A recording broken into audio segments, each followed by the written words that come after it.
2 రోజుల క్రితం పవన్ కళ్యాణ్ ఒక బహిరంగ లేఖ రాశారు. అది చీఫ్ సెక్రటరీకి, డీజీపీకి. రాష్ట్రంలో రోహింగ్యాలు, బంగ్లాదేశీయులు స్లీపర్ సెల్స్ మీద దృష్టి సారించండని. ఏదైతే విజయనగరం ఇన్సిడెంట్ రాగానే ఆయన ప్రభుత్వంలోనే భాగస్వామి. జనసేన ప్రభుత్వంలో భాగస్వామి.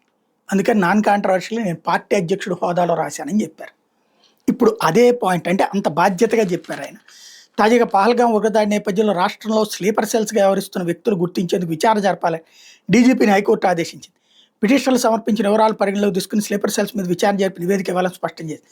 తదుపరి విచారణ ఈ నెల 22కి వాయిదా వేసింది. వ్యాజ్యంలో ప్రతివాదిగా ఉన్న ఎన్ఐఏకి కూడా నోటీసులు జారీ చేసింది.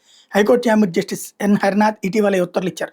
పహల్గాం ఉగ్రవాదుల దాడి అనంతరం కేంద్ర నిఘా వర్గాల సమాచారం ప్రకారం పాకిస్తాన్ ఐఎస్ఐకి చెందిన పలువురు స్లీపర్ సెల్స్గా భారత్లో ఉన్నారని, అందులో కొందరు నంద్యాల, గుంటూరు, కడప తదితర ప్రాంతాలు ఆశ్రయం పొందుతున్నారని పేర్కొంటూ న్యాయవాది ఎస్ గౌతమి, పొద్దుటూరుకు చెందినటువంటి ఏ శివకుమార్ హైకోర్టులో వ్యాజ్యాలు దాఖలు చేస్తే ఎన్ఐఏ దానికి సంబంధించి ఇచ్చిన అఫిడవిట్ చాలా కీలకమైనటువంటిది.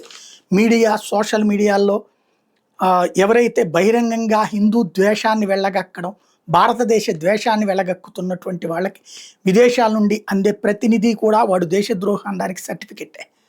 ఇప్పుడు అట్లాంటి వాళ్ళ కథ తేల్చే అంకం దగ్గరకు వచ్చింది.